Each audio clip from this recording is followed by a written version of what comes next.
आज 26 जनवरी गणतंत्र दिवस है। इस मौके पर मैं आप सभी लोगों को बधाई देना चाहता हूँ। आप सब लोग ठीक रहिए, मुस्कुराते रहिए, खुश रहिए, ठीक है, और बढ़िया से 26 जनवरी को सेलिब्रेट कीजिए। चलिए इतिहास पढ़ते हैं। इतिहास में देखते हैं महाभारत को लिखने वाले कौन थे। महाभारत को लिखने वाले थे वेद व्यास। महाभारत को किसने लिखा? वेद व्यास ने लिखा। और महाभारत के अंदर जो अध्याय होते हैं, लेसन होते हैं, उसे पर्व कहा जाता है। क्या कहा जाता है? पर्व कहा जाता है। तो महाभारत में कितने अध्याय हैं, कितने पर्व हैं, क्या जानते हैं आप? 18 पर्व होते हैं महाभारत के अंदर, जिसमें सबसे महत्वपूर्ण और सबसे खास अध्याय जो होता है, पर्व जो होता है, उसको कहते हैं भीष्म पर्व। क्या कहते हैं? भीष्म पर्व। उसको कहते हैं भीष्म पर्व। और भीष्म पर्व जो होता है उसी को कहते हैं भागवत गीता।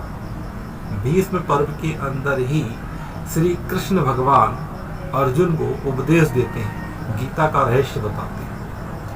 तो भागवत गीता को कहाँ पर है? भागवत गीता तो भीष्म पर्व जो है उसी को भागवत गीता कहते हैं, ठीक है। और भागवत गीता को ही शॉर्टकट में गीता कहते हैं।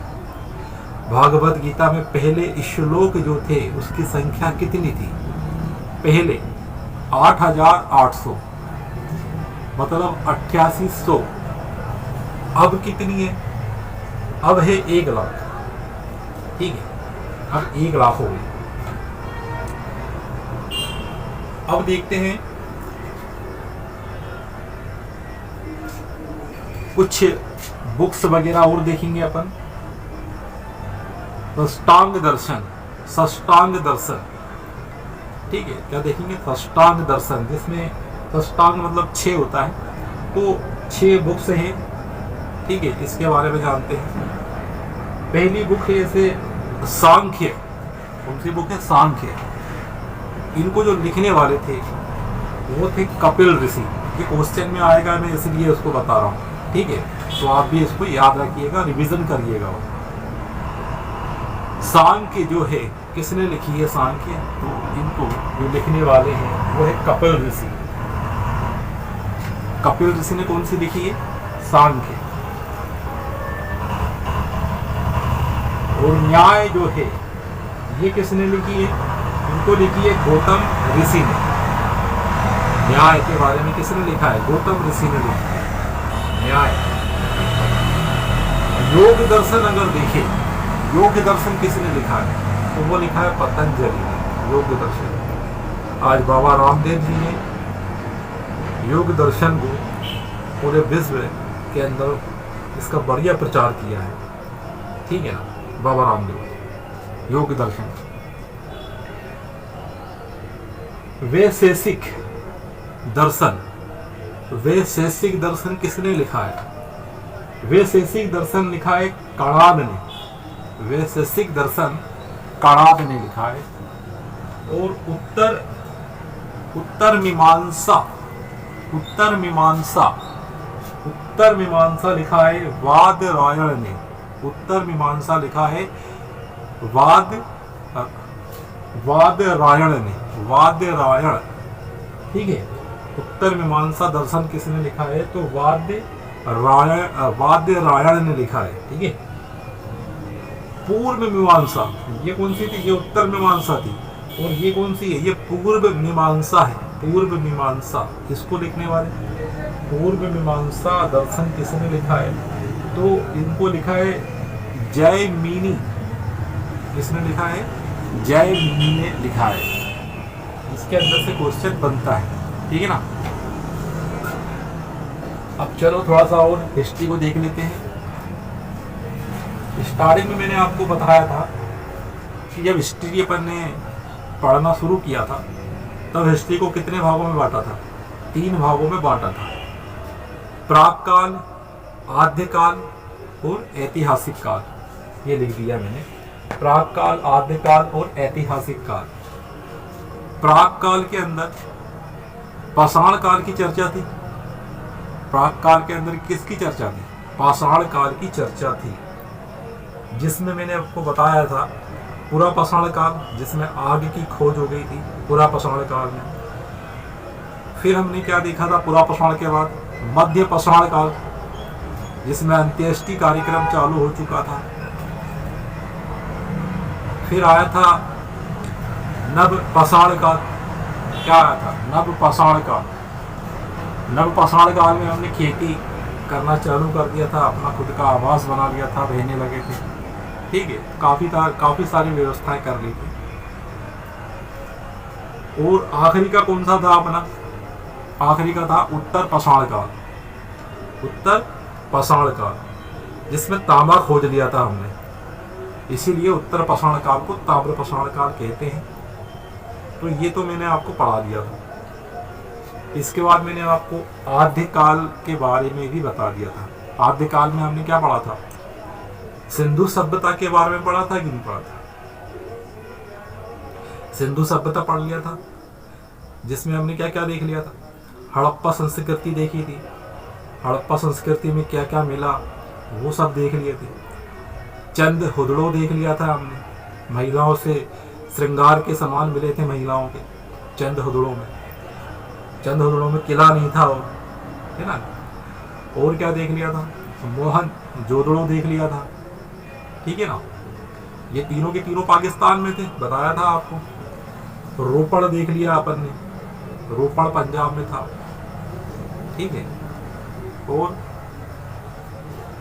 भी देखे थे अपन ने, करीब 10 देख लिए थे अपन ने संस्थाओं, ये सभ्यताओं के बारे में अपन ने। ठीक है ना, क्या क्या मिला था अपन को। और इधर अपन ने ऐतिहासिक पढ़ लिया था। ऐतिहासिक में किसकी चर्चा है? ऐतिहासिक में वैदिक काल की चर्चा है। और आद्य काल में किसकी चर्चा है? आद्य काल में सिंधु सभ्यता की चर्चा है। तो इन दोनों का अपन देख लेते हैं, इन दोनों की क्या क्या खूबियां हैं। ठीक है, दोनों को एक दूसरे के साथ कंपेयर करके देख लेते हैं। ठीक है। सिंधु सभ्यता जो थी वो शहरी सभ्यता थी कि ग्रामीण सभ्यता थी? सिंधु सभ्यता शहरी सभ्यता थी।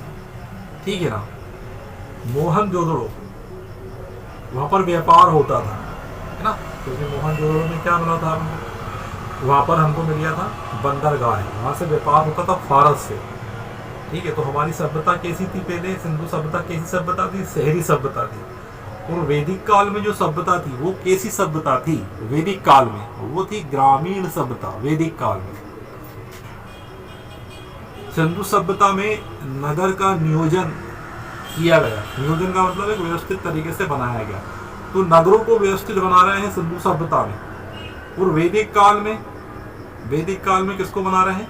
सामाजिक नियोजन किया गया। मतलब इसके अंदर जातों का निर्धारण कर दिया गया, वेदों का निर्धारण कर दिया गया। ठीक है ना। तो इनको सामाजिक निर्धारण को किया गया। कहां पर? वैदिक काल में।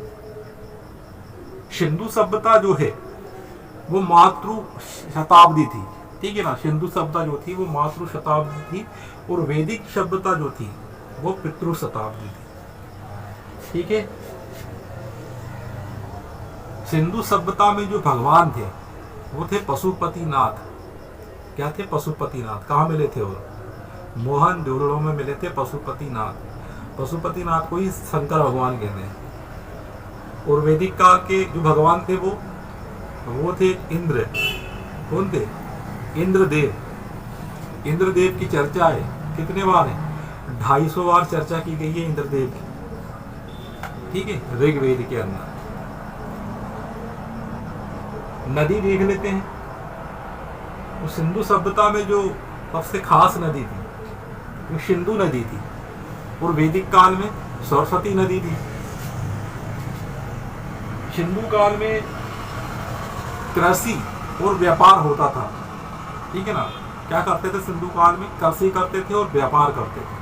मगर वैदिक काल के अंदर कृषि तो करते थे, साथ में गाय का भी व्यापार था। क्या पालते थे? गाय भी पालते थे। ठीक है ना। सिंधु सभ्यता के अंदर हमने क्या ढूंढ लिया था? कांसा ढूंढ लिया था। क्या ढूंढ लिया था? कांसा। और वैदिक काल के अंदर, उत्तर वैदिक काल में हमने लोहा ढूंढ लिया था। उत्तर वैदिक काल में हमने लोहा ढूंढ लिया था। सिंधु सभ्यता के अंदर युद्ध के बारे में कोई जानकारी नहीं थी। सिंधु सभ्यता के अंदर युद्ध के बारे में कोई जानकारी नहीं थी। मगर वैदिक काल के अंदर युद्ध की अच्छी रणनीति थी। वैदिक काल के अंदर जब आर्य आए थे तो उनका युद्ध किससे हुआ था? 10 राज के युद्ध हुआ था। 10 राजा इकट्ठे हो गए थे और आर्यों से उन्होंने फाइट की, मगर वो हार गए। आर्य लोग जीत गए। ठीक है ना। तो आर्य जो है वो संस्कृत बोलते थे। आर्य लोग तो अपने आप को श्रेष्ठ मानते थे। ठीक है। चलो 10-11 मिनट का वीडियो हो चुका है। फिर वीडियो को विराम देते हैं। मिलते हैं अगले वीडियो में। जब तक के लिए जय हिंद, जय भारत। और चैनल को लाइक करिए, सब्सक्राइब करिए। ठीक है। जय हिंद, जय भारत।